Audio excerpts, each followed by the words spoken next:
Hi,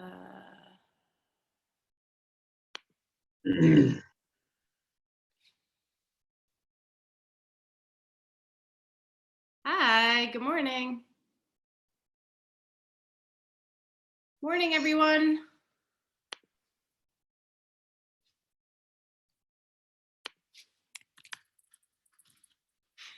You are probably muted. You're welcome to unmute yourselves if you want to, but there's a lot of us, so I didn't want to have everyone talking at once.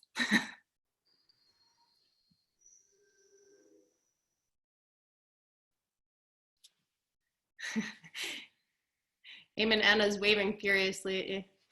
Hi, Anna.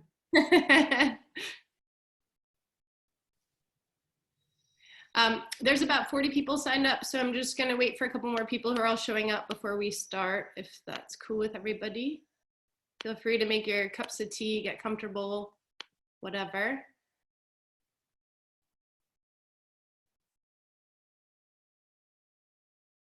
Nice to see some familiar faces. Friends from around the world. Amazing. There's Amy Stevens. Hi, Amy. I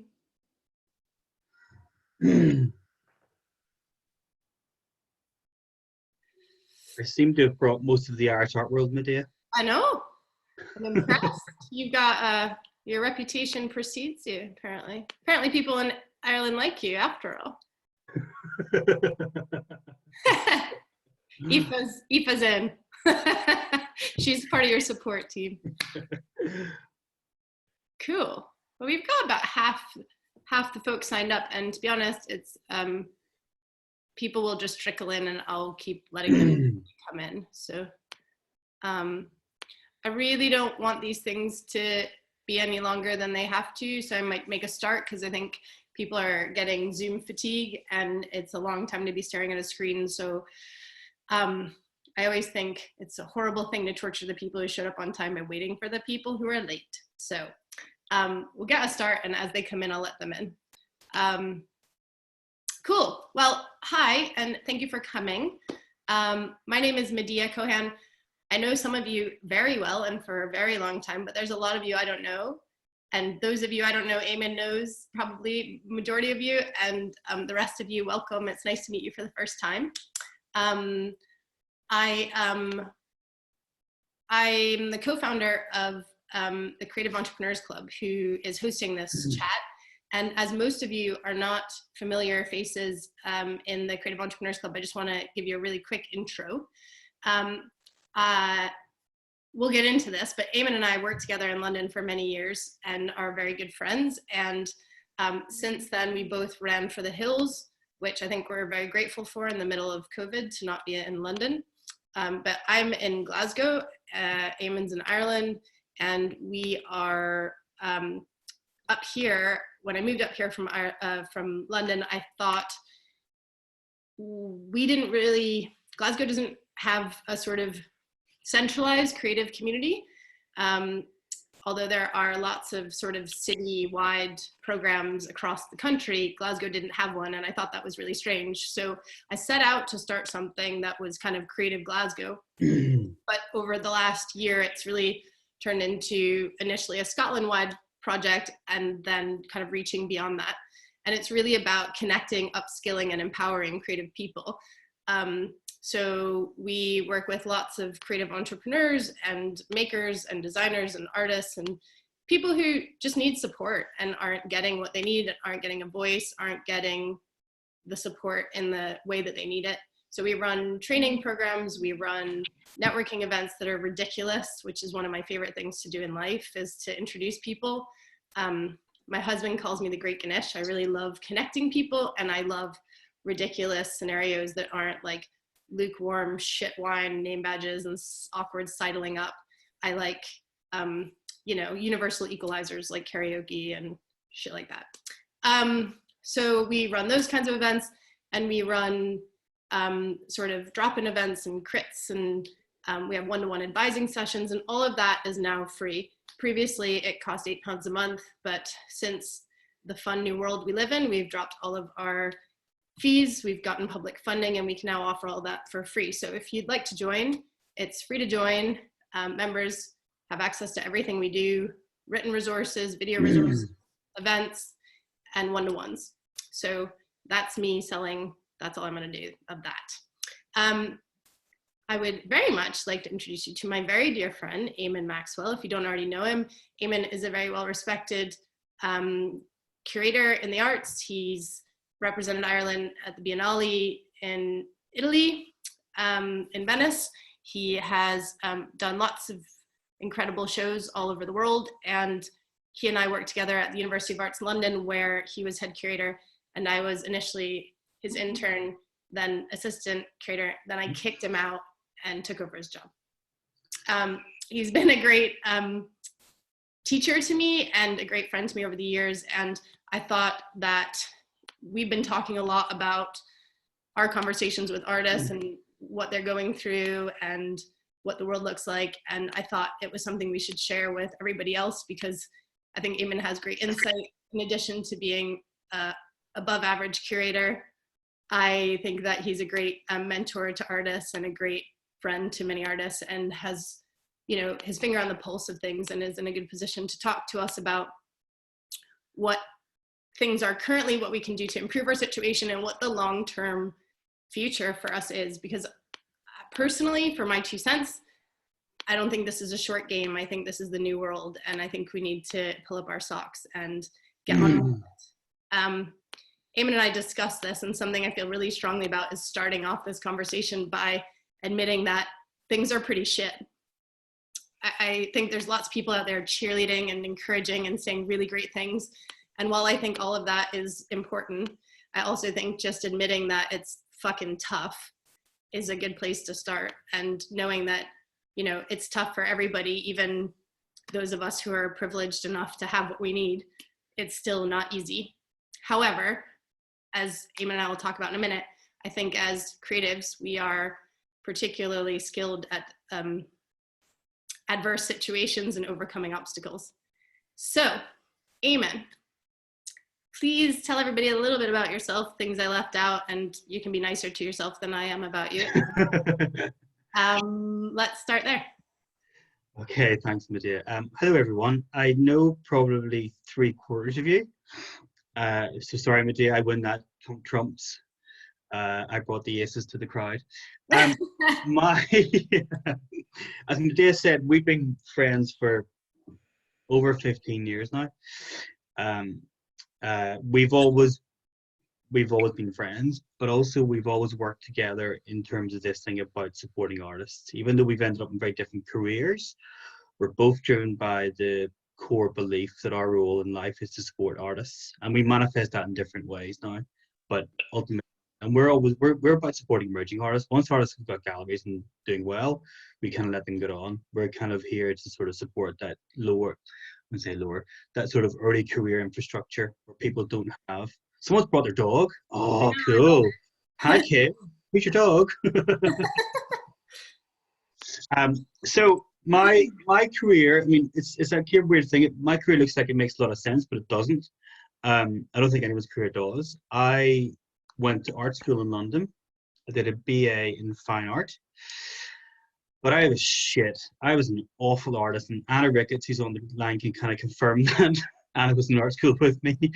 And I kind of decided in my final year in art school, that was it. I wasn't going to make art anymore. I destroyed my degree show except for one work, which I've kept. And I haven't made any work since. Terribly dramatic. It's Will McGough, Medeia, come on. But what struck me during my final year in art school was that I liked working with people. I ended up being the course rep for the BA and ended up being the chair of the degree show committee. We put together the catalogue, we did the show, we got some sponsorship. I kind of thought, well, this is kind of more interesting for me because it's about supporting others. I then drifted sort of sideways into student politics and then was like, that's not going to work. But then I was really lucky. I found my first mentor, a guy called Peter. Peter was really good to me and really mentored me and gave me a lot of support. And then I went and got a really random job in the university doing a kind of admin role. But again, I had another mentor then, Michael, who saw some potential in me that wasn't just about getting drunk together, but supported me to do an MA in museum and gallery management, which is what I ended up doing. And I wrote my thesis around supporting emerging artists. Finished that in 2003. So despite my youthful looks, I'm quite old. Pickled. I would call it pickled. Pickled, yeah. Pickled and whiskey. And then my job had kind of come to an end, and I wrote my thesis, and then London Institute was then became University of the Arts. And my job was kind of totally irrelevant. So the new guy who was brought in to run the department, Richard, said to me one day, what exactly do you do? So I was like, well, bit of this, bit of that. And I said, but I just done my MA. I just wrote this thesis about supporting emerging artists. And he says, well, can I read it? And I was like, if you really want to, it's not that good. But anyway, give it to me, read it. Came in the next morning, having read my MA thesis, and said, I know exactly what we'll do with you. We create a new role for supporting emerging artists. And I want you to lead it up, which was called the Emerging Artist Program. So we did that, and that encompassed a gallery, the University Art Collection, and then laterally a patrons program.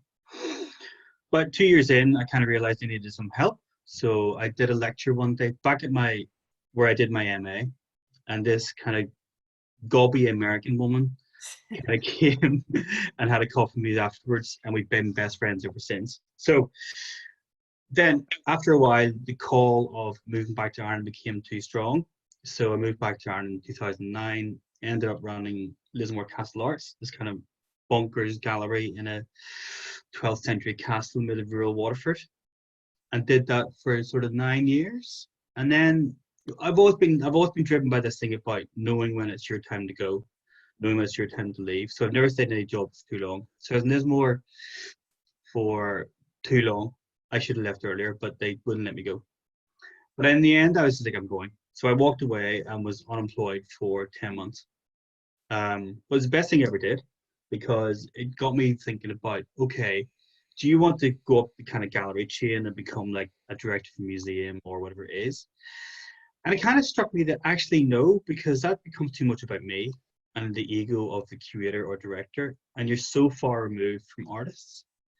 And so I've taken a step back from that career ladder to say, okay, what is it that I can do to help artists? You know, running a gallery or running an institution is much more about fundraising, HR, finance, you know, all that kind of corporate governance. And none of that affects artists. None of that has any meaning on the day-to-day role of artists. So I took a sideways step, and now I work for myself. I have a couple of organizations I work with, including the Arts Council in Ireland. But I'm driven every day by what can I do to help artists. And I'm lucky that Mary Butler, who's on the line here, a local arts officer, has given me a lot of work in terms of supporting and mentoring artists in Kilkenny. I do a lot of that sort of supporting, and many artists on the screen here, you know, I've done mentoring with. And I'm very lucky. I've got one of the best jobs in Ireland. So, you know, I've come through it. I know what it's like to be an artist. I know what it's like to fail. And as Medeia said, we've been talking about this for a couple of weeks now about how the hell do we cope with this as supposedly adults? But then as creatives, you know, what can we do to get through this? So say we sort of spoke a couple of weeks ago, and Medeia was like, well, do you want to do it in conversation? And I was like, sure, but it kind of reminded me back to a joke we used to have in the University of the Arts, is that someday someone's going to find out we know nothing. So yeah, so we're just here to sort of talk about the kind of reality where we are. And, you know, as Medeia alluded to there, there's a lot of, sorry, I swear a lot, and just bear with me. There's a lot of bullshit going on right now about how artists are best placed to make work in this new environment, and they should be in the studios making all this great, amazing work, responding to it. But it's an international fucking pandemic. People are dying. You know, we were watching the news last night. You see the figure of the 17,000 people dead in the UK, and after a while, it becomes meaningless. It becomes like an Excel spreadsheet. But these are real people who are dying, and yet we creatives are somehow expected to jump to this thing and make this best work and do whatever. And yes, some people will be able to go into studios, into their workplace, and make and continue to make and develop their work.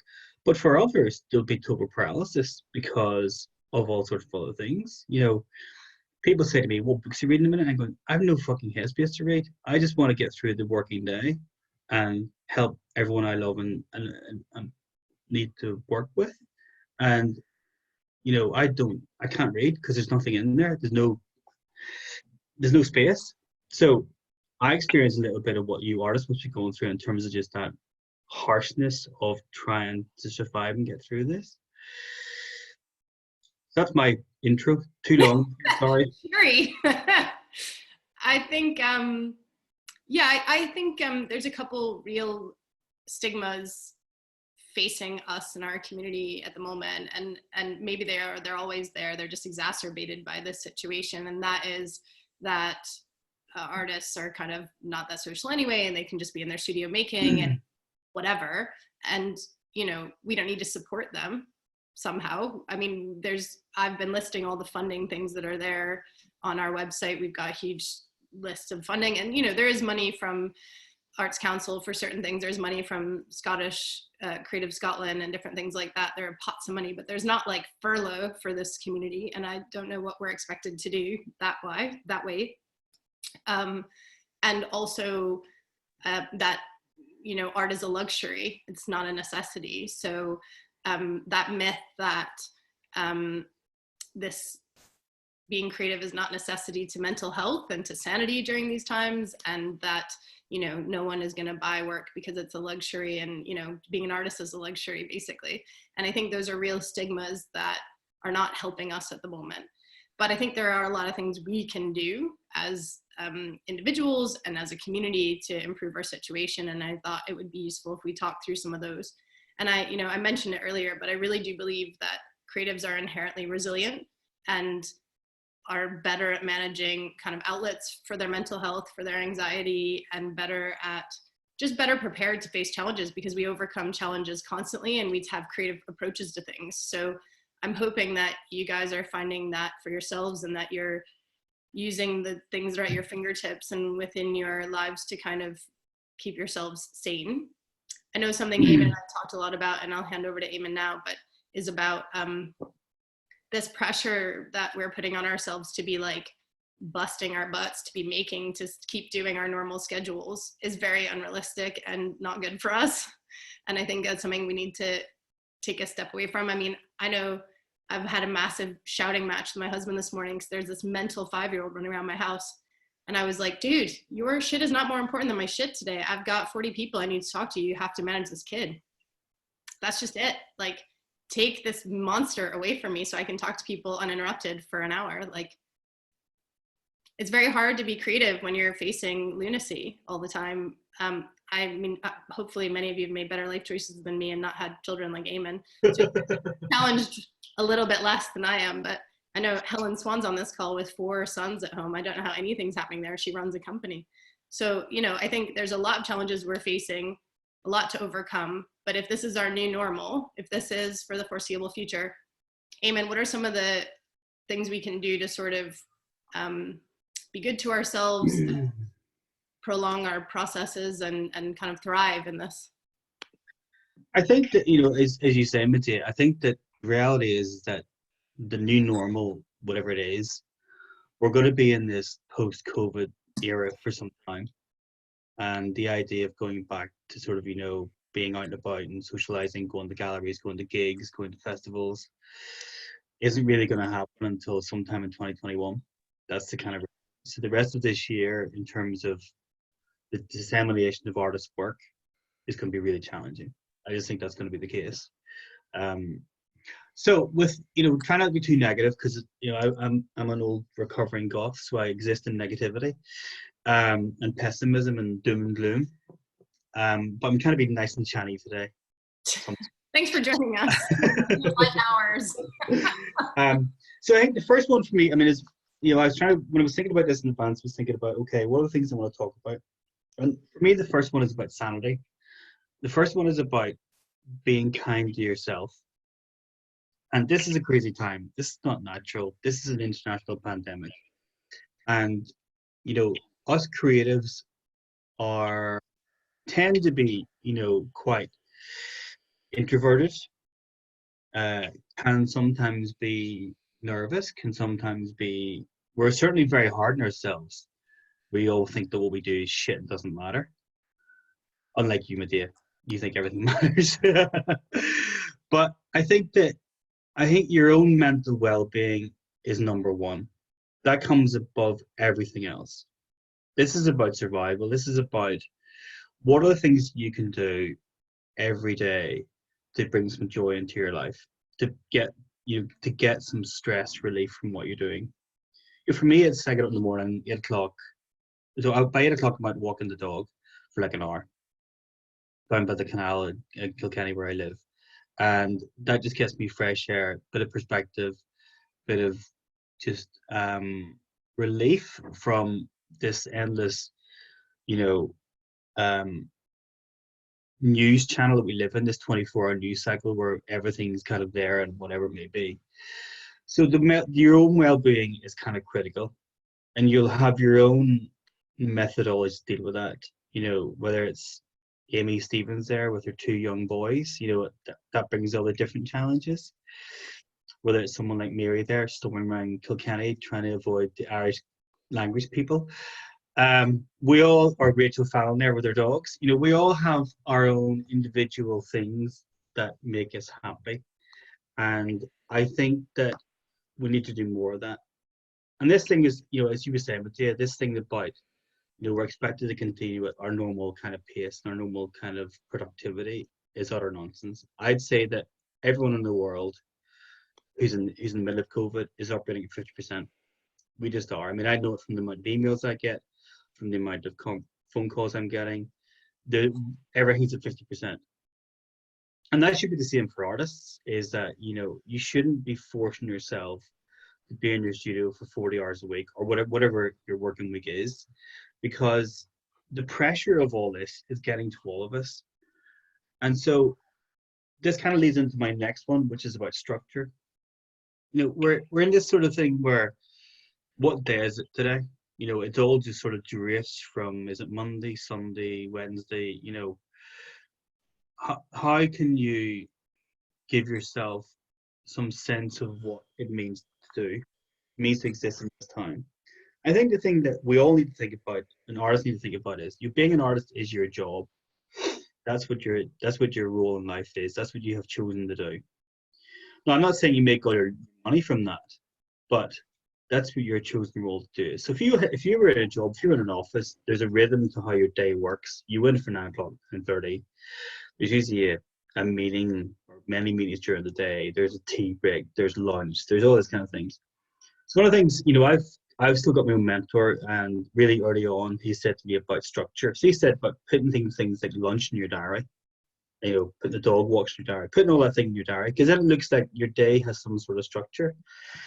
And I think the more structure you give yourself, I think it takes pressure off your mental health, because things are fixed in your diary. And they can be little things like going to the supermarket, ringing your mum or your dad, or ringing a loved one, Skyping with your mates, whatever it may be. I think that structure just gives it some sense of stability, because we're operating this time where everything's like Mercury, everything's kind of moving around, and we're not quite sure what's happening. We're all getting addicted to Netflix. We're all turning into fucking baking bread. We're all, drinking too much. I don't agree with that one, because we can never drink enough. But, I think that the reality is that we have to have some structure in our lives. And, for you creatives,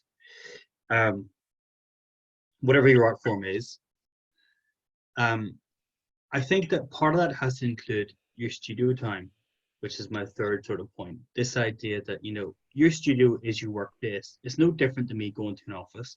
That's where you go to make your work. And within that studio time, you will know best how you operate. Some people might work best in the mornings. Some people might work best in the afternoon. Some people might work best at night. But I would put that studio time into your diary, or into your wall planner, or into your G calendar, whatever you use, is block all that stuff into your calendar at the start of every week. And what my mentor makes me do is, on a Sunday night, is print out your week ahead and put it on the wall in your studio or in your office or whatever it is. And it's just a guide point for you. So during the week, you know what you're doing. And part of that as well is that, um, within that, within our lives as artists, a lot of people don't take what we do very seriously. They don't think it's a real job. They think that somehow being an artist is a hobby, or it's a luxury, or it's not that important. So I think by giving it a structure and by saying to, your partner, loved ones, family, whatever it is, I'm going to work now, and my work is my studio. I'll come on to a bit about, because I know someone asked a question there about studios being closed. I'll come on to that in a wee second. I think that we've got to treat the time we make every day as our work, and for people to respect that. It's like the musician in the cave over the years has done various ways of making his practice. But he decided when he moved to Brighton about 12 years ago that he would set up an office, and he goes to his office 9 to 5 every day because he calls it his job. So he goes there in the morning, 9 o'clock, and he has desk, he has a typewriter, a laptop, and a piano. And he treats it like a job. So he goes there, has a rhythm, has a structure, where he goes, sits in there and makes it, and then goes home at 5 o'clock, and that's it. Now, we know, being artists, creativity doesn't always work in that 9 to 5 model. But I think the more structure you can give around that, the sort of better. I really think with that sort of thing, it's about being realistic, knowing your strengths, the things that work for you, and how to make that work, not adhering to a structure that isn't your natural rhythm. I think that, lots of people, my husband works really well at night. I don't.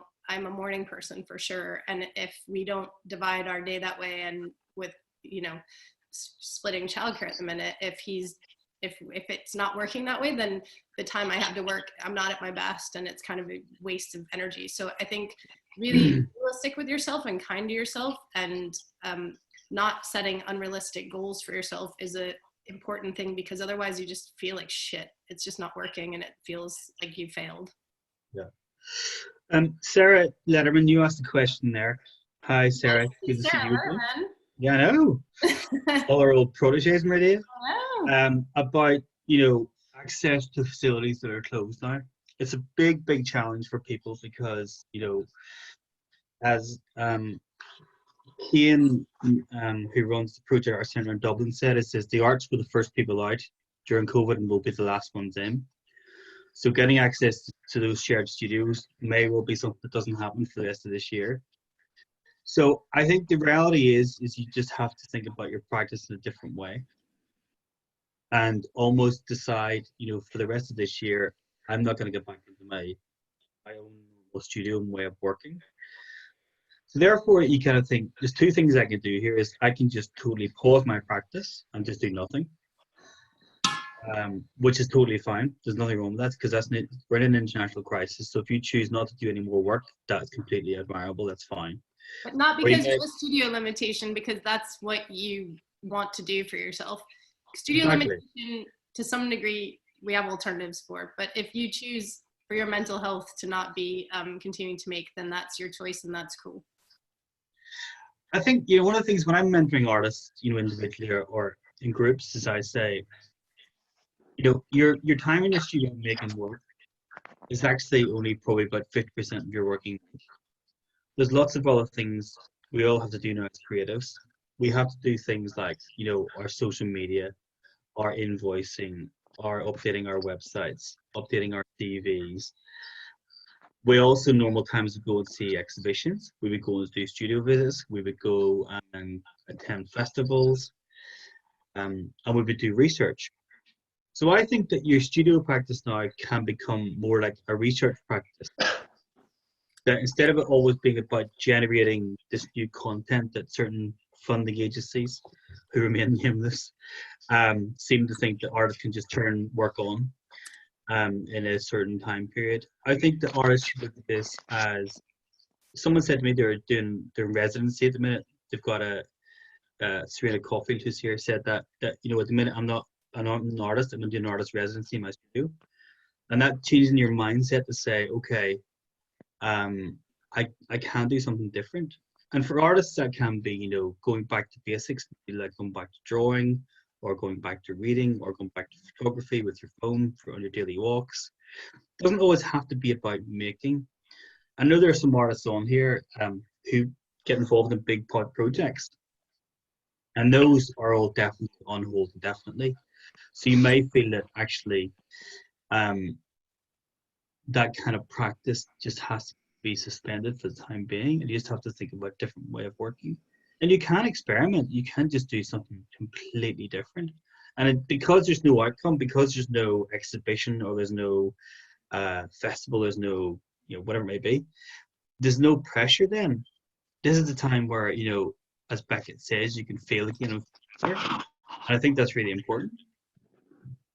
I think there's some great comments going on about research, and I never have time to do it, and I never have time to hone my skills, and I never have time to just do random things. I mean, it's funny, so I spend a lot of my time, the Glaswegians love a natter, man. I spend a lot of time in meetings that turn into nothing, which I now no longer have to do. It's a great freedom. And even doing this with Eamonn, so Eamonn and I are also going to start doing every other week, fortnightly crits with small groups. So we're going to start doing crits. We're going to start doing studio visits. And that's a project that I love doing things with my friends and people I respect and can learn from, but I never have the capacity or the time. And I love helping artists that I've got a woman in Mull whose work is incredible. And I was due to go down to London and show her work to a few collectors, and that was canceled. But we're going to do a studio visit with her in a couple weeks time, and they'll be on the call. So I think for me, it's this really great opportunity to be collaborating and doing things that I don't normally have time to do that have been on the list forever, and experiment a little bit and try things and research and learn new skills. I've spent a week trying to figure out how to do my own chat roulette within the community and learning how to hone some of the digital skills so that I can offer more interactive, engaging events. Because the thing I think everyone's done a great job of getting online and offering their things. But for me, I really want more engagement. I want you guys to be talking and not just staring at a screen, because I think it's draining for everyone. But doing this morning has given me great energy all week. I've been really looking forward to this. So I think doing things that you are finding give you energy, doing things that are experimenting, doing things, Eamonn and I work with a really great sculptor. He's pivoted that into something less exciting, but he was a great sculptor, and he never really appreciated about himself, but his drawings, his sketches for his sculptures were, to me, vastly superior. I preferred them to the actual work most of the time. And it took a lot of convincing to get him to do a show with them. But collectors loved them. And I think, he can't, in a scenario that we're in at the moment, can't make huge sculptures out of lethal chemicals in a studio space, but he can do the drawings. And, I also think that's, when you talk about selling, if that's something that is of interest for people, I think Eamonn's going to talk about this in a minute, but those are things that are much more friendly to selling, 2D works, things that you can ship easily, things that aren't costing you a fortune in materials. Those are things that can be transactional in a different way to immersive work or installations, heavy sculptures, things you can't make with limited space. But I also think you need to make space in your space to have a clear mind. My house looks like a fucking nursery at the minute, and it's doing my nut in, but I do have space, although it's like a glorified closet, but I do have space where I can go to kind of be with myself, do my stuff, and I've made it nice, and I have a candle in there, and it's, it smells better than the rest of my house, which smells like boys. It's important to me to have that clarity for my head, because it's very hard to have that creative process when you're in your normal space. If you're working in your bedroom, it's not great to have those things crossing over. If you can find even a little, put up a sheet and create that space for yourself. I know some people are in very limited environments, but if you can make that for yourself so you have that sanctuary, I think that's incredibly important. It's just a thinking space, not a making space. Anyway. I think, as Medeia alluded to there, we're in a time where, galleries are closed, festivals aren't happening. So for lots of artists, how do you sell your work is always going to be a real challenge. For many of you will have heard of Matthew Burrow's Artist Support Pledge, which is a really interesting initiative being run through Instagram, where you can put 5 works of art up for £200 or euros. That's the sort of guide. And the idea is that you put them up, and if you sell 5 of them, you then spend a certain amount then buying another artist's work. So you're sort of circulating that money back into the artistic community. And there's some artists who've done really well. Some artists have sold more than 5 works. There's some artists who have sold work to people. So that's one interesting initiative. The other thing is, one of the words that artists recoil at on a constant basis is networking. And it's just one of those, I can hear some artists on screen there almost vomiting when I say that word. But networking can be done remotely. If you think about it, if you, all the artists who are on here, if you sold a piece of work before to anyone, they're a network. They're someone that you can keep in contact with. What the Americans call, Medeia and I know this from working together, is what's called stewardship. You mind your sort of donors and you look after whatever it is. So people who bought your work before will be more likely to buy it again in the future. I was listening to a talk the other day about what's called vertical collecting, where a collector collects work by lots of artists. It's called this vertical collecting, where you have lots of work by the same artist.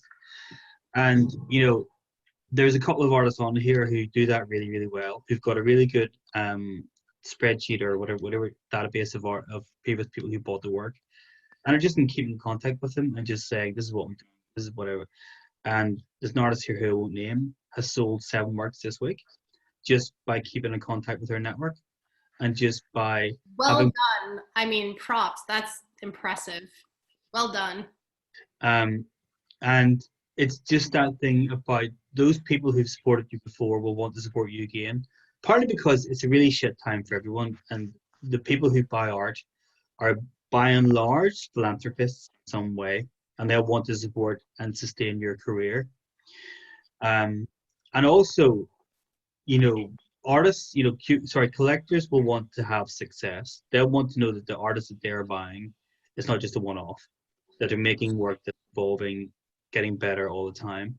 So if they can sort of support you bits along your career, they'll do that. As Medeia said there, when we were in London together, we worked with 10 of the UK's biggest collectors. And we were bringing them, some of them have their own galleries and museums. We were bringing them to studios in Berlin, New York, taking them to degree shows, and they've taken on board a handful of individual artists, and they're supporting them along the way. They're not people you'll see in the White Cube or in Sotheby's. These are people who might have a shitty studio out in Hackney with 7 other artists, and they're just making paintings, and these collectors will do it. So that thing about working with your existing network, whether you do that through a phone call, a Zoom call, an email, doesn't really matter. And I think one of the things that's really important that I've been doing a bit of, actually Chanel Walsh, who's on the line here, was the first one I did it with, was this idea of doing a virtual studio visit, where you just do a WhatsApp call or something like this. You just ring someone up for half an hour and see what they're working on. And as an artistic community, it's really important to connect with each other. So just call people up once a week, put that in your diary in terms of structure of just talking to other people and just sharing your ideas and frustrations. Because as a visual art community, we've got to look after each other. That's really, really important. And that connectivity with each other is really, really good, and keeping in touch. And that's the same with people who bought your work or supported you previously, is just let them know you're okay, because they will be concerned about you. Let them know you're okay. Tell them what you're working on. Some of the artists I know who've done the support pledge, I've put work up there that's 5-6 years old and have sold it. So you're getting 200 quid for it, but it's better than sitting in the back of the studio. Just get rid of it, get it out. And, once those collectors get working, you ring them up, you see how it's going, you tell them, you keep them informed. So it's just all I think about supporting it. And one of the artists Medeia and I worked with in London, Nick, is really, really good at that, supporting and working with his collector base and just having newsletters and calling everyone and whatever it may be. So that's really, really important.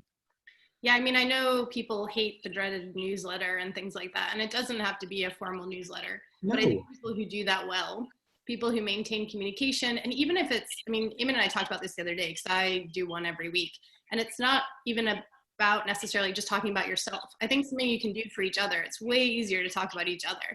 Include an artist who's inspiring you this month, or, whatever. It would be more exciting to read your newsletter if it's just not about you. If it's not like, I made this and then I made this and here's what I'm doing.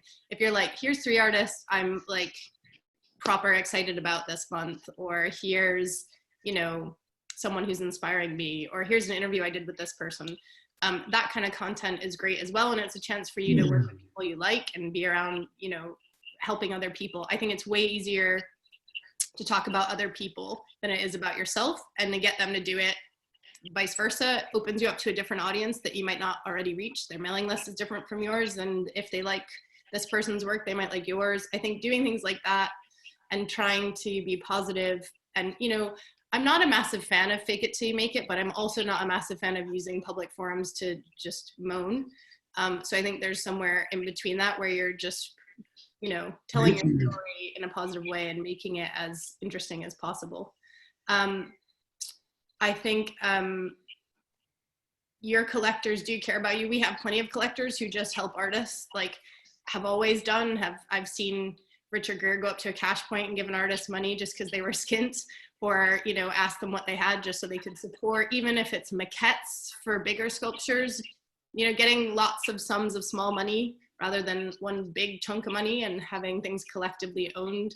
I think, I know that this isn't everyone's favorite thing, and that's fine if it's not for you, but I also think doing limited editions and trying to do things that are a bit more transactional, more accessible for average people, like for others, you know, that are in the kind of £200, £300 mark or under, or even, you know, we've worked with artists. I mean, we did a show, a residency with an artist when Eamonn was at Lismore, Nikki Dealey, and she was brilliant in that she made a gift shop, was part of her. She did a installation throughout the village, but she had a gift shop. So she made postcards of her exhibition. She made like tea towels, posters, all kinds of really cool things around her show that were merchandise, basically. I know that's not for everyone. I know some people are, you know, high-end artists and they don't want to dick about with that shit. But I also think that there's value in making yourself accessible to people.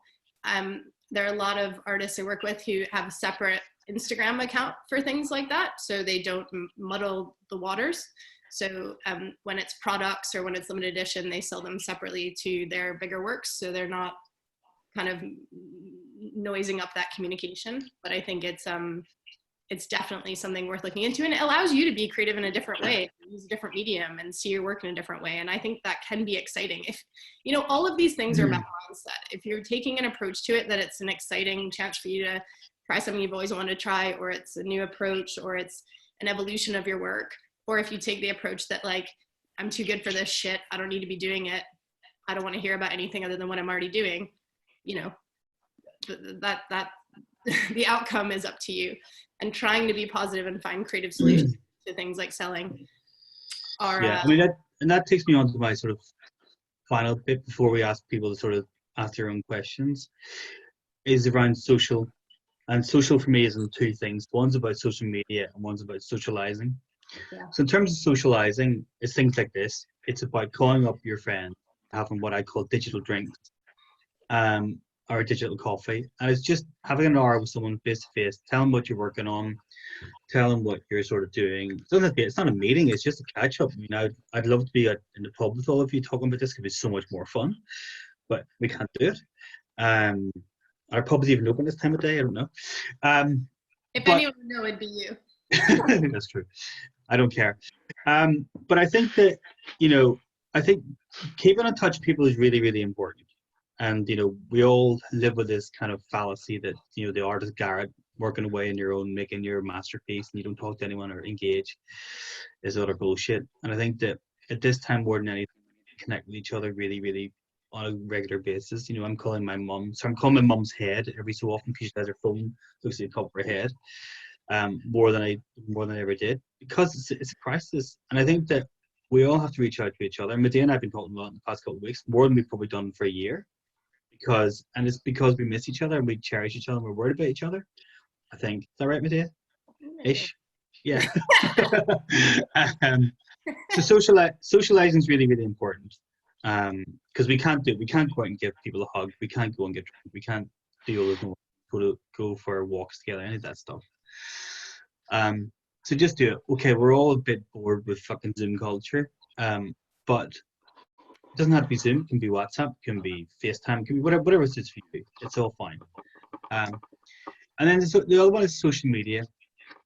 And social media is one of those real double-edged swords where it's really, really positive, but at a time like this, it's also incredibly negative as well, because there's so many so-called experts or this, information about XYZ, um, or this, this news article about this new cure or this, whatever it may be. So my thing is that you should use social media, but only for the positive, only for getting what you need from it to enhance your life, and then for you communicating back out in a positive way. Now, I'm not saying you don't have to give out, because all of us who live in Ireland were a bit disappointed what happened a couple of weeks ago when a funding announcement was made that was a bit random, put politely. Um, I'm not saying people shouldn't give out at all, not at all. But what I'm saying is that you have to choose to communicate what you're doing and absorb in a positive way, because I think that's really, really important. And also, I mean, for a long time, people have been resisting, social media as an outlet for your artwork. I was listening to another Instagram live thing during the week by a really respected curator that Medeia and I know, Beth, who was saying that the gallery model, commercial gallery model, is finished. It's been finished for a long time, but COVID is going to rip the ass completely out of that. So artists have now got to think about other ways of selling and channeling their work. And she was asked, how do you do that? And she was like, Instagram. She says, forget about Twitter, forget about Facebook. Instagram is the way to do it. And, Matthew Burrow's artist support page has proved that people are willing to buy work through Instagram. I'm not saying it's appropriate for every artist, and some artists may disagree, which I totally understand. But I think that in this new world we live in, that you take control of the message. You're not relying on other galleries. And there's an artist who I won't name who has a medium-sized gallery, and last year sold one drawing. Her gallery sold one drawing, where another artist who's on this call as well, last year probably sold 20,000 worth of artwork through Instagram. So that's a bit black and white and a bit binary. But I'm just using those two extremes to say that actually, depending on your practice and approach, you can use social media for good, and you can use social media to channel those sales, those connections, those possibilities. And if you think about, people like me, dressed all in black, curatorial types, we're not looking on Facebook or Twitter for artists, because those platforms just don't facilitate that. Facebook's for cat lovers and Trump haters. Twitter is for, I'm not quite sure what Twitter's for anymore. So Instagram is a visual medium, and okay, it's a square format which doesn't suit everyone's work, but artists have kind of learned how to hack it. And I think that, people like me will just use Instagram so much for visual research and keep in touch with people. And increasingly, as Medeia knows, collectors using it as well. They've got their own accounts. They're on there stalking artists, just seeing what's kind of happening. And from there, they're then going to artist websites and just seeing what the kind of rest of their practice is. So my thing is always that social media should be driving your collectors or your audience to your website, because your website is the one thing that you control. The website is one thing, you structure it, you decide how the images are laid out, you decide what content's on there. Whereas, in Instagram or any social media, you're kind of forcing your content to fit their platform. Can we talk a bit about that? Can we talk about presentation and shaping your story and why it's so important to curate that? If you're not going to be, I think, so I'm not a massive believer in the gallery structure, and I think there's a lot of reasons I can talk about later, but I've been selling people's artwork as my side hustle for years on a one-to-one basis, and that means for artists, no overheads, no rent of a space, no, it's a much more one-to-one easy thing for me. And for an artist, they don't have to pay me 50%. I don't have costs really other than my time. But one of the things I think a gallery does do that artists struggle to do for themselves is curate and make choices, and really it's important to have that kind of relationship where someone is giving you feedback and guidance and presentation help. So Eamonn, you want to talk a little bit about the importance of that, especially, you know, using social media and on your website? Yeah, I think that someone told me a piece of advice a few years ago, which said, you know, your website, just go to the end point and come back. So your website, imagine if you're dead. It's a very grim thought. But your website should be your artist estate. So like everything is on there, but you choose to publish what you want me to see. So your website might have 2,000 images on it of everything you've ever made, but you've only published 20. So it becomes like your proper archive and holding site for everything you've made. But you curate out of that what it is you want artists, or what you want the audience to see. And, you know, there's no, some artist websites are structured one way, some are structured a different way. It doesn't really matter how you structure it, whether it's done by exhibition, by medium, by concept. Doesn't really matter how you do it, but it should hang together, and you should always be showing your sort of newest stuff first. And when I'm talking to artists, and I was talking to one this morning, it's about this idea of how you might put a body of work together that looks kind of cohesive, that people can kind of, you know, appreciate and dip into. Because in these days where there's so much online content, you've got to work out, you know, what is it that makes your work very identifiable. I know there's some artists on here like Aoife Shanahan, who makes very distinctive work that's very easily recognizable. And where there are other artists where maybe their practice references or looks like other people. So it's kind of like, well, how do you make it look distinctive and unique? And I think it's also, you know, there are times where tragedy hits. You know, we all have heard stories about, you know, Glasgow School of Art burning down twice and what damage that has made. And, you know, Rachel Fallon, who's on here, her studio burnt down. She lost all her work as well. So if you can make sure your work is documented and on your website, then at least there is some mediation for that work to a public, even if the physical work doesn't exist anymore. And even if, you know, if you're one of those artists who's quite commercial and sells a lot of work, your website should at least be your archive, or your social media should be the place where at least all that work can be presented. Because once it leaves your studio and someone's giving you money for it, which is brilliant, you might forget about it. But it's really important to tell your own story and to weave your narrative, because you should be the person doing that, not relying on anyone else. But I think equally, like when you're presenting yourself on social media, it's really important that you're making good decisions about what you're posting and you understand the effect of a viewer who's just come to your work, you know. So we have, again, I mentioned earlier, some people divide their sort of limited edition stuff and their original works with two different platforms. We have a girl we work with who has her work in progress as a separate place. I think, you know, a woman we both worked with, and Helika Jelly, often says, you know, what's that artist doing? Why are they showing that work? It's not, it looks shit. It's not good, you know? And I think it's really hard to judge that for yourself, but I also think it's an important thing to do. We have an urgency to post all the time, to be putting out content, and we rarely stop to say, is this good? What is this saying about myself? Who is it? Who am I saying this to? You know, is this what I want to show the random people I don't know who are looking at my stuff?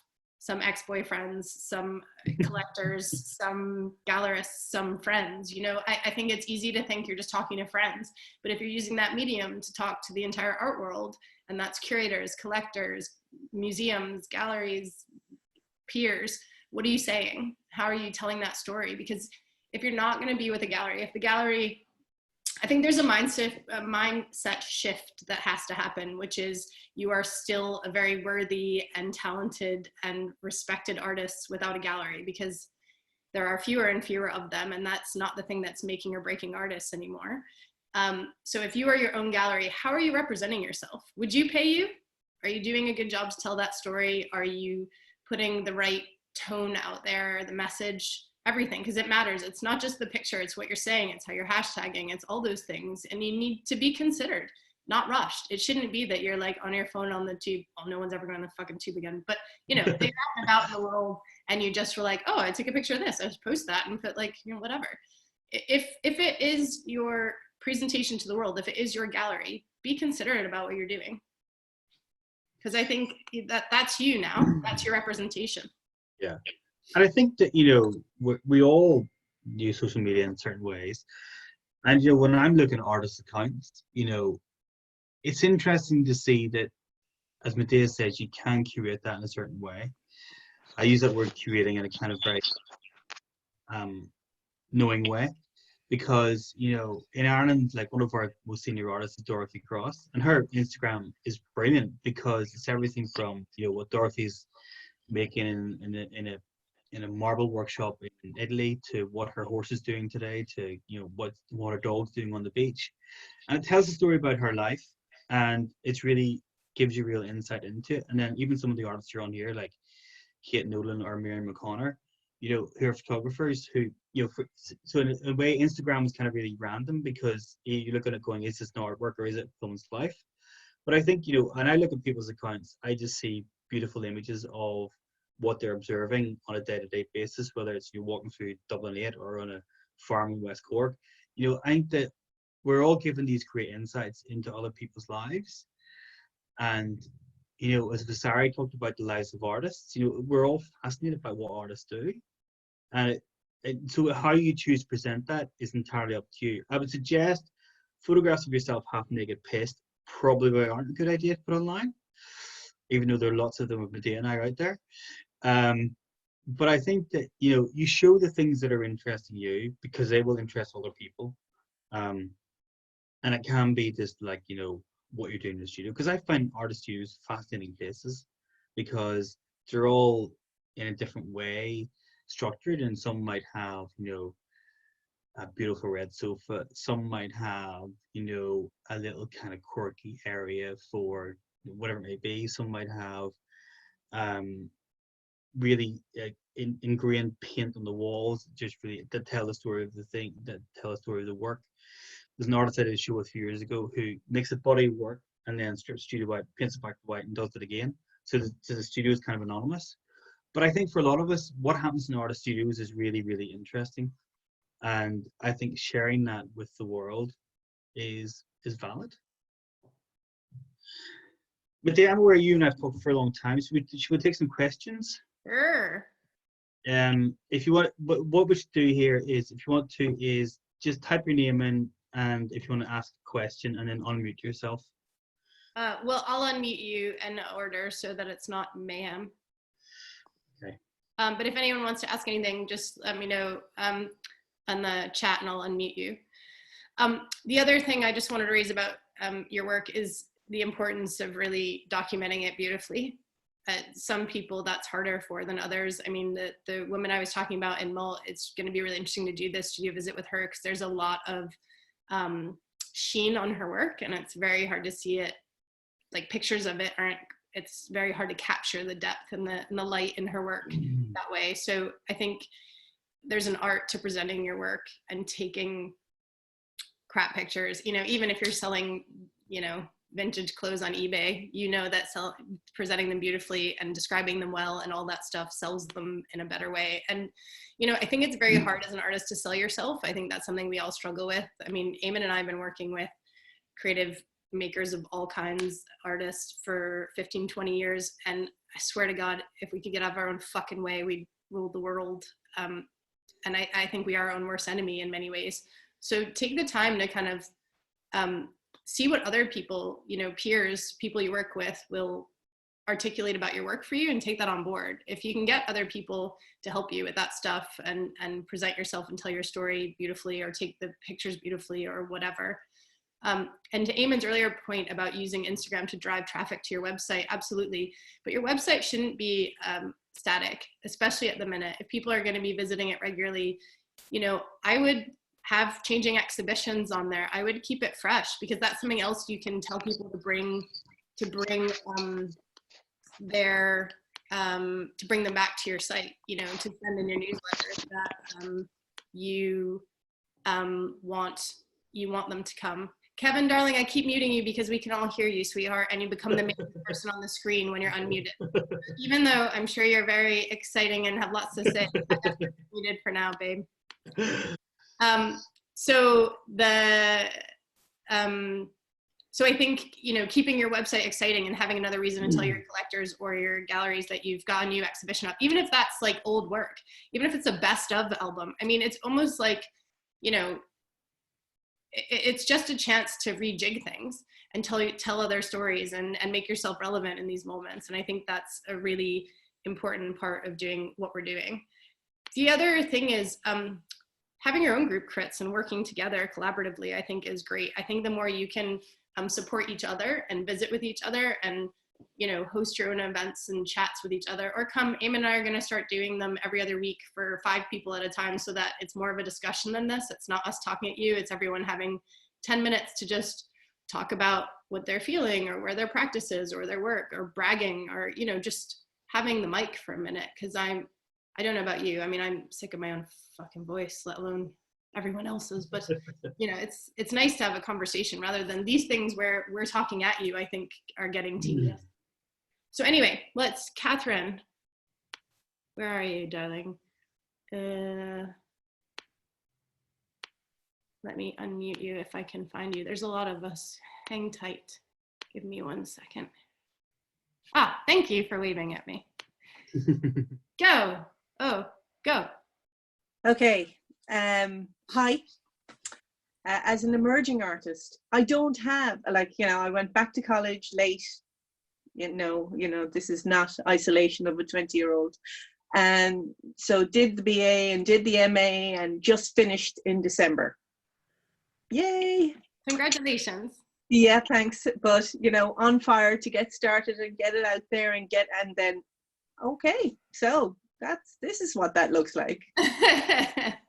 And I don't feel like I have enough work to, you know, populate a website. So I have a website made. I just haven't made it public because I feel it reflects negatively on me. You know, so I'm completely frozen. I work sculpture and installation, and I do you know, ceramics, glass, and metalwork and drawing as well. I just had, you know, I was on fire with this new work, and no, I mean, tough. I think what I would say, Catherine, is that, you know, in terms of your website, it's entirely up to you when you publish it and what you publish. I mean, I'm a big advocate for websites, as people who've been in my workshops will testify to.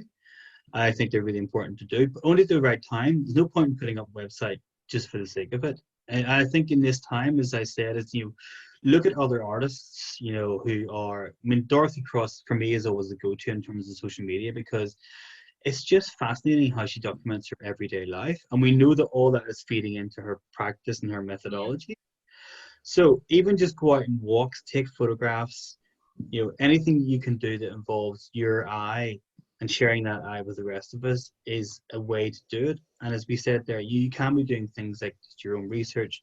You can be doing things like looking at other websites. You can be doing things like going back to doing drawing. There's lots of things you can do. They kind of, you unfortunately, especially people who make sculpture, who need lots of resources and space, that's not going to happen very time soon. So you just have to park that part of that making part of the practice for like 6 months, I would say, and just say, okay, what else can I do in the meantime in terms of, you know, maybe I'll just go and spend a day looking at Philippa Bardo's entire practice and just explore all of that and just see what she has done over her career and just pick out the nuances from that. Because, you know, the big galleries, much as we hate the big, you know, Hauser and Wirth and the Gagosians, whatever, and the White Cubes, they've got great archives for their artists. So as, you know, as individual practitioners, go and look at all those websites and go and look at what work they've made. And if you track the career of someone like Philippa, from her really early work to her new work, a recent work that she's known for and celebrated for, the change has been immense. And you'll just see along the way some work you'll go, that's really shit. And she'll probably say the same. But we're all changing, we're all evolving, we're all learning. And I think that this is a really good time to do that. And don't feel the pressure to make this kind of shiny new online presence.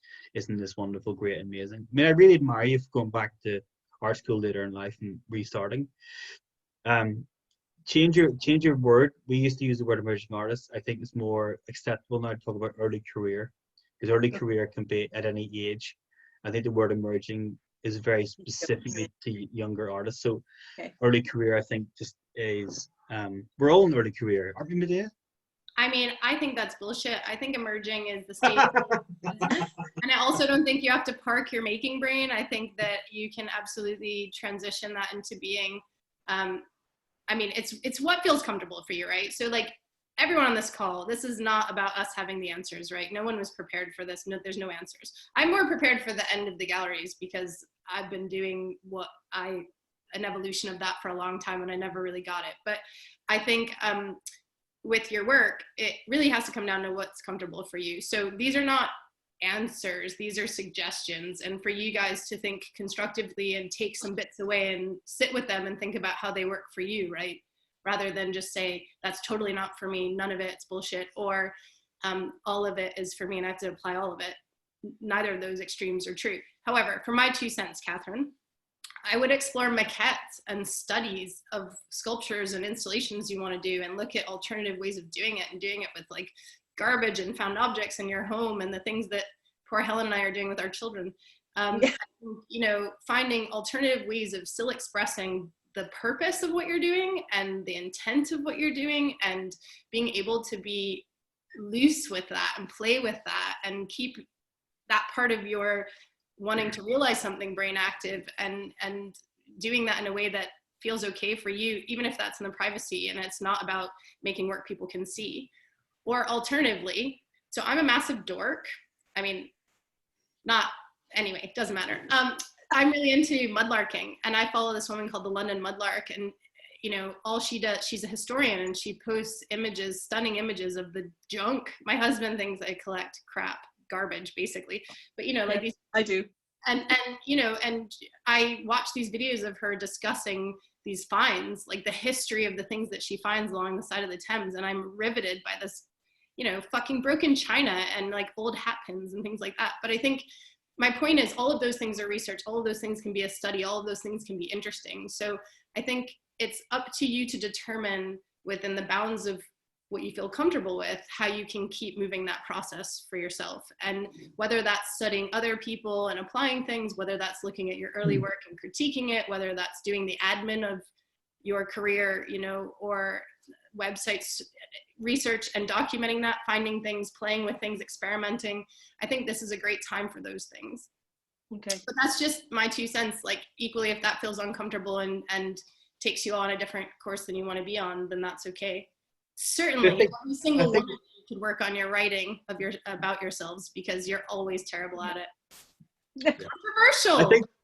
I think, you know, Medeia and I will always disagree, and I think that's why we're good friends. So the purpose of doing this is that we're giving you 2 perspectives, and we're not saying that is right. You're probably both wrong, but we're hoping we're hoping you can all take something out of it. And I think that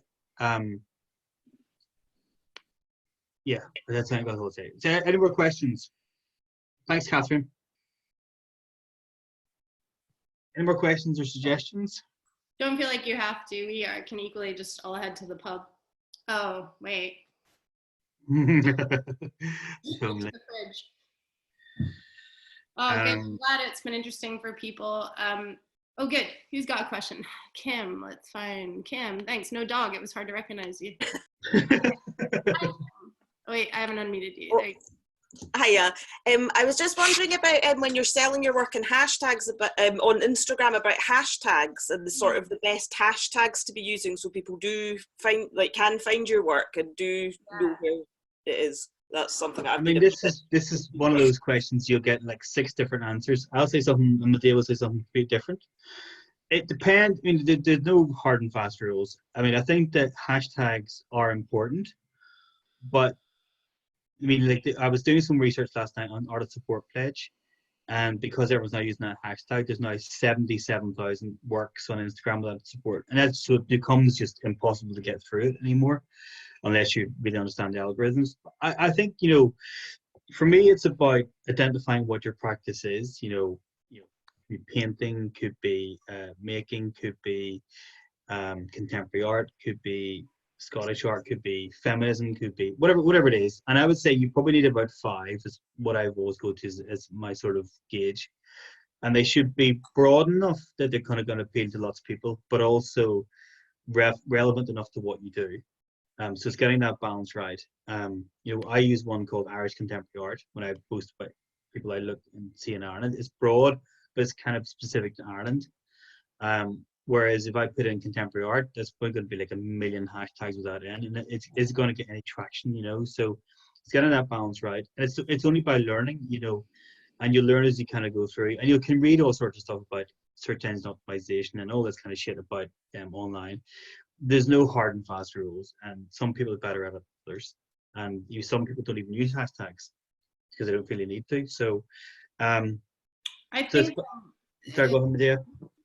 The kind of steady, increasingly becoming rule is no more than 7 hashtags. They start to negate each other. And I also think, it is different for what you're doing. I think being relevant is important. So it's not just standardized that you should have the same ones for everything you're doing, but I think depending on what you're doing and who they'd be of interest to, I think, so one of the things, I haven't really talked about it, but I sell artwork occasionally on the side to a bunch of collectors. And one of the things that Eamonn and I are both really good at doing is knowing what our collectors like. So the beauty of not having a gallery is I don't have to be shifting work, and I don't have to every 6 weeks be calling on the same bunch of collectors. Most galleries, even though one of the reasons the gallery is dead is that even though you've got this massive overhead and this space and you've got all these people coming to private views, you're really only selling to a handful of people over and over again. And if you need to be shifting work constantly and you don't have a big enough group of collectors, you're just telling them every week, this is amazing, right? Every 6 weeks, you're like, oh no, this artist is incredible, this artist is incredible. I don't do that. So I only get in touch with people when I find someone that I really know they're gonna like. And I know that because I work with about 12 collectors and I know what they're interested in and I know the kind of work they like. So when I get in touch, it's because I found something that's great for them and they appreciate it, they respond to it, and they often buy it. And I think it's the same with tagging, Kim.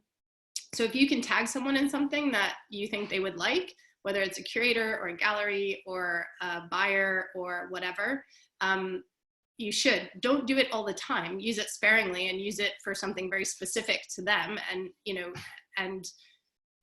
it's targeted. But I think that's a great way of raising awareness to the specific person you want to make an impact to. I also think in this quiet time, it's not a bad idea to spend time on Instagram doing a bit of research on who might be a good collector for you, or who might be a good gallery for you, or a good curator to show your work to, and study the things that they like and study the sites that they're on, study the things that they're posting, because if you see a pattern that you fit in, then you should reach out to them through social media, whether it's tagging them or hashtagging their gallery or whatever. But make yourself relevant, but just do it sparingly, because I think if you take the piss, they'll just block you or they'll stop paying attention to you. It's really about making an impact with those opportunities. Okay, cool. Real-time networking, that's a good question, Anna. Hang on, Anna. Sorry, I can't hear. Yeah, I just wanted to ask about if the gallery is dead, then what do you see as replacing the real-time networking opportunities that we're used to, meeting people in real time? I mean, what do you think is going to replace those opportunities? Apart from, the existing digital marketing that we do, that's basically kind of selling, but meeting other people, meeting other artists, meeting, potential buyers. Medeia, you're on mute. But I would say, Anna, nice to see you again, first of all. I would say that... Yeah. Sorry, what? So cute. You went to university, you went to Camberwell together. We went to Camberwell together. Haven't seen each other for a long time. I think that I think what Medeia is talking about is the commercial gallery is dead. That notion of you have to have a commercial gallery to be a success. And someone else asked the question, Ruth, I think it was, what makes success now. I think that old-fashioned methodology of, you do a BA and MA, you sign with the gallery, and you go on to museum career. I think that's gone. That model is just completely dead. I think for all sorts of reasons. I think it is in this new environment, whatever it ends up being, is that there actually will be more exhibitions, there'll be more festivals, there'll be more stuff for people to kind of come together, but they won't be commercial, or commercial may not be the driving force for them. It may be much more. I hope we're going to have a new era of philanthropy, that people are much more kind of collaborative, coming together and sharing and working. But I think that this idea that you can only be successful by having a gallery, I think that's just completely dead. And as I said, there are some artists on here who will sell 20,000-30,000 of work a year and don't have a commercial gallery, and they don't need it. And it proves that model isn't the only model left anymore. And we've been seeing it for years and years, myself and Medeia. When we were in London in the mid-2000s, there were lots of really great emerging younger galleries. They've gone by the wayside because they can't survive. We're left with this kind of conglomerate of the Hausers and Wirths and the Davids Werners. And nothing against them, they're doing their thing. But what's happened is that lower bit of the market is completely gone. So I think for artists who are all working at the level you're all working at, you've got to find a different approach to selling work and to sharing that work with an audience. Is that right, Medeia? Yeah, I agree. And I also think, the comment Tommy made about using your studio for that, I think I've been to really great art shows in people's homes. In fact, when I paint my walls, if you could see the state of my house, but I would like to be having art parties in my house. And that's how I started out before I went back and did my master's and got in the art world. I was having art parties in bars and clubs and houses, and, taking it old school and, really down to its roots. I think those are wonderful things. I think, I'm not a massive fan of the big art fairs and tents and all that jazz, but the more independent moments like that, I think, are brilliant. I think doing collaborative things, I think project spaces, I think online live events, I think there's lots of other venues that are not those kind of transactional selling moments that cost a fortune to put on. The cost of private views, of dinners, of all those things, they're huge. Eamonn and I used to run a gallery together, and it wasn't a commercial gallery. We had the gorgeous freedom of being able to show artists who were incredibly talented, who didn't necessarily have selling work, who had massive installations or, sound pieces or performance work that, we were able to put them on because we didn't have to worry about selling. And the beauty of removing that obstacle is that you're just putting good work out there. You're not having to look at artists based on their sellability, which, kind of poisons the art world a bit. So I think there's something great about that. We didn't have to worry about selling because we were part of University Arts, and we were showing alumni, and we were funded by the university. So we were underwritten in that way. We had a limited budget for sure, and we got sponsorship, and we worked with, we had a group of collectors who gave prizes for our annual Future Map show. And it was just, I think when you see project spaces like, oh, Eamonn, help me, I can't remember. It's too long for me since I've been in that world. But when you go to, I can't remember her name, I can see her face. There's some great project spaces that are underwritten by very rich people who are just putting on great shows. And the difference between that and going to just a commercial gallery who is there to shift work is notable. Yeah, so basically, if galleries are going to continue to function, their primary function won't be to sell work. It will be as a focus for projects which have more about them than just selling. Possibly. There are.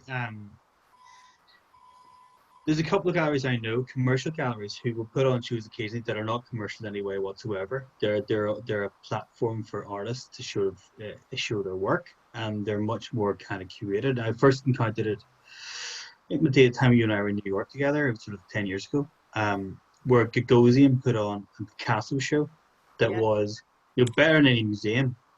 So Gagosian had taken over Picasso's estate. Now, a lot of that work wasn't for sale, but it was much more about them sort of, they're doing it for different purposes, but I think there are lots of, commercial galleries who are working with artists in different ways. But I think it's only one approach, and I think selling work is just one way of success, What I'd be keen to hear actually is from one of the organizations here. So either Sandra or Maeve, No if you pressure. could talk, no pressure. If you could talk about how you see things working from the organization's perspective with artists, post or during this kind of crisis, but also how it might change your thinking longer term. Maeve, are you happy to speak? I can unmute you, or yeah, go. Yeah, it's a big thing for us trying to figure it out. And actually, I suppose I work in Corporate Makers, a members organisation, and I would have got to know Eamonn from working on selling work at the degree shows in Crawford College, which I actually wasn't going to be doing this year anyway, so it's worked out fine because it's not going to happen. But so we sell work. It's not necessarily a commercial operation for us. It's about selling artwork by our members who make based work in the studio, and we have a very small gallery space, but we would do a lot of off-site exhibitions. We did smart fairs this year, and it's a big part of our income to be able to run a studio. So we're really looking at trying to figure out ways to develop our online presence. We have a pretty woeful online presence that we need to work on, and it's something that was on the back burner plan for a long time. So it's really about bringing things online, and working with our members as well to get them to sort of spread the word on what happens in the studio and what different artists are doing. So we're trying to work a lot on spreading the word about the artists and what they're doing at this time, and just building that kind of a relationship, hoping that in time when we can kind of sell more, that sorry, that's the dog there, that we're have a kind of a strong presence. But in terms of our gallery space, we've been thinking about how we can operate a kind of appointments system, and work with our buyers that we've had over the years and larger institutions. That would be our real bread and butter sales at our big kind of Christmas, summer shows. So how to engage with them and have maybe a more one-on-one presence, and just have appointments and going through our stock rather than the exhibition format, which we probably won't be able to do for like a year. So it's a lot of collaboration as well with other organizations to try and fit into there. So we have some retail operations in other art centers. Trying to build on those, I think, will be a big thing for us. But I think that's really interesting, Maeve, and thank you. And I think it alludes us on the Rachel Fallon, who's on this, said in her talk last week about collaboration, about this idea that collaboration is really, really important. And I think that this is sort of a way to get out of this, is that the more collaboration we do together as a sector, the more it'll benefit us individually. And that collaboration can be around putting on exhibitions, studio visits, as I say, virtual studio visits, keeping in touch with people, planning long-term things. Medeia and I have been planning a long-term project. We haven't done it yet, but we're going to work together on a big project at some stage. And because we love working together, and we think that by collaborating with, our two opposing perspectives, we can actually do something really brilliant. And I think there's always an interesting thing about collaboration, especially where it's with people who may not be in your immediate sphere or doing something that's a bit different. I think that can be sometimes really, really exciting. I also think it's just about sharing energy. I think it's super important to talk to other people, get other perspectives, vibe off other people. It's really easy to get in your own headspace. I know when I have shit days, I can, other people bringing some positive energy is a welcomed relief. So it's great to work with other creative people, and kind of, even if it's just that you walk away going, no, not that thing you said, but that has made me think about this other thing, then I think you're winning if you can be in that headspace. I also think there's a woman who didn't make the call today called Geeta Joshi, and she had a gallery just near Waterloo for a while. She doesn't have it anymore, but she's doing online exhibitions that are still gallery exhibitions, i.e. she's hanging a space and doing virtual tours of it and showing work that way. So I think, even in these moments, not being able to be in physical spaces, that feels like you're in a physical space. If you can virtually go to a show and kind of be one-to-one with the work and spend time with it in a welcoming way, then that's kind of an interesting approach. She's also written a book that I meant to read before this call so that I could tell you brilliant nuggets of someone else's thoughts, but I didn't, because there seems to be no time to do anything other than collapse in a gin and tonic at the end of my day.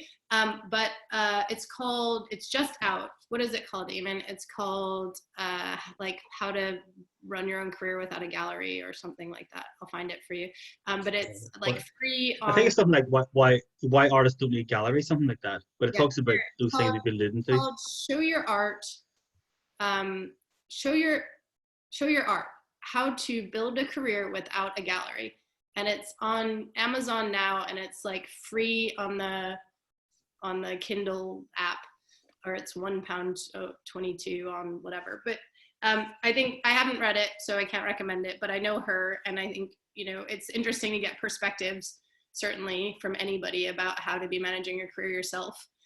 Eamonn and I have always, so when we worked at the University of Arts London, we always talk to artists about being their own gallery the minute they graduate. They're independent practitioners and presenting themselves that way from the minute they're showing at their degree show. So, you know, presenting the work properly, whether that's framing it or lighting it or labeling it or writing the text for it, whatever, you know, and wrapping it and delivering it and all those things. And I encourage you to think about what it would be like to be your own gallerist and how you would represent yourself and talk about yourself. And even if that's like creating an alternative personality, a Sasha Fierce gallerist part of your personality that can talk about you in a way that you can't talk about yourself, because we're all riddled with imposter syndrome. And I think most of you are British. Being British, being creative, and also being a woman is like a triple fuck you. Careful, Medeia.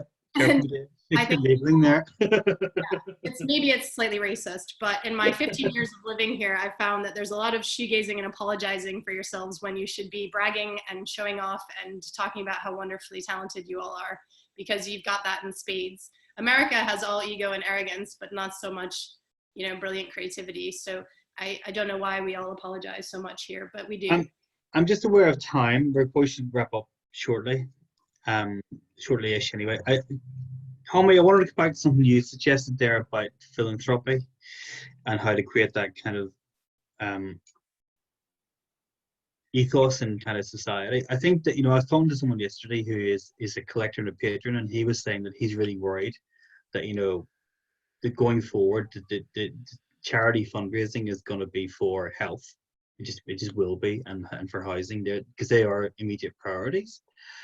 But it comes back to something we were saying earlier on about your network, about the collectors, the people you sold work to, the artists you know. By being a professional artist, by treating those people with care and support, you will encourage them to become philanthropists. So I think we all have an individual role here, that the people who do buy art, whether it's, you know, like may have said at a degree show for a few €100, well, there's collectors, Medeia and I know, who might spend tens of thousands on a work. We all have to take care of those people, because those people have a choice. They could buy a piece of work, or they could give money to the NHS, or give money to whatever it may be. And if they're choosing to buy work, even though we may not necessarily agree with their choice, at least you're putting some money into this sector. And we need to encourage more people to do that in order to sustain the careers of all Ukrainian artists, because it's only by getting money in, whether it's through public or private sources, you can sustain a career. You want to add anything to that, Medeia?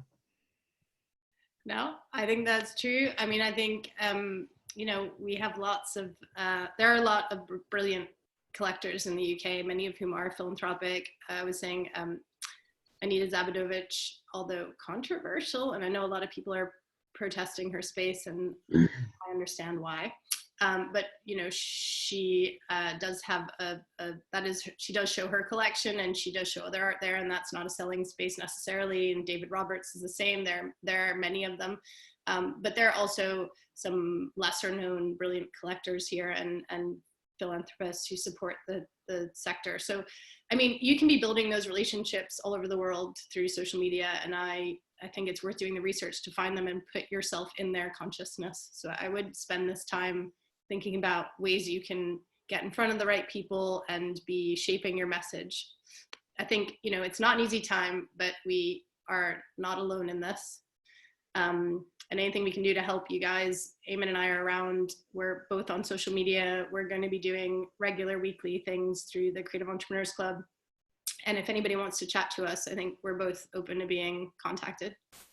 I think Sandra's just asked a really interesting question there, Medeia, which I think is, it goes to the heart of some of the problems we're facing in a minute, because the question is, what supports do you think arts organizations should be offering to artists?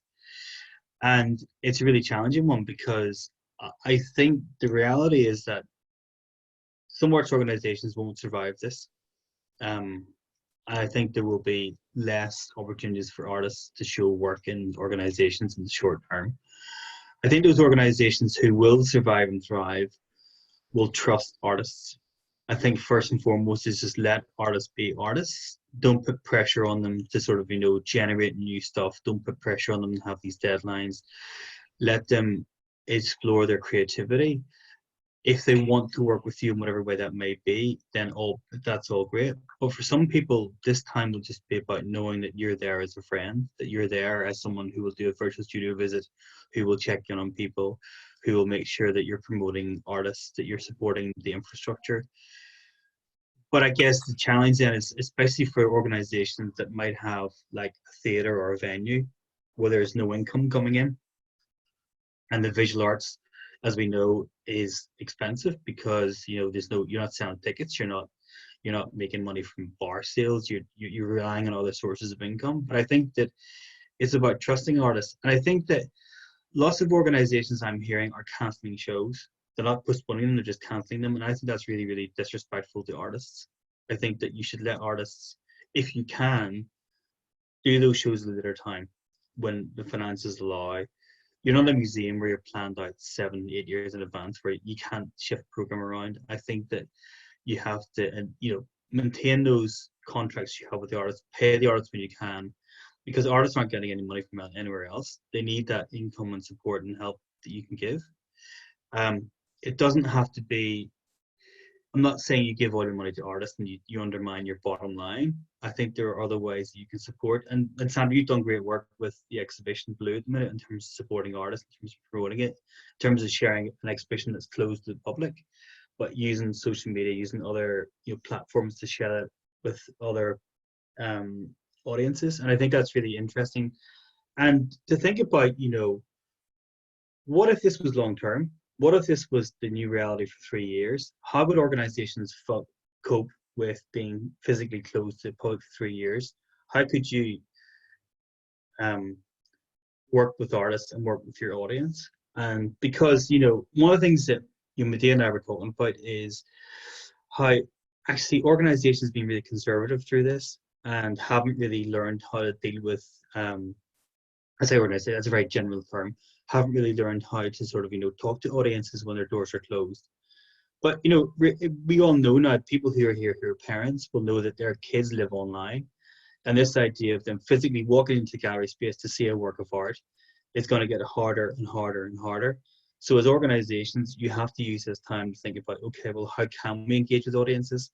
And same for artists. You know, this time is to sort of think about, okay, well, when the galleries are closed, how am I going to engage with the audience? So when the galleries open, whether they're, you know, private or public, you will also have that audience, but you'll also build up your own methodologies of working and sharing your practice.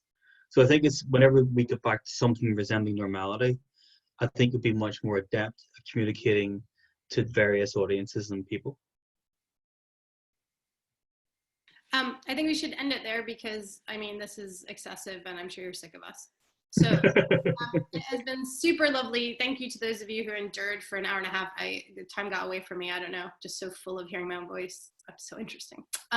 Anyway, it's been lovely seeing all your faces. I hope in some way this was useful, if not just a bit encouraging, maybe to know you're not alone and there's a bunch of other people out there.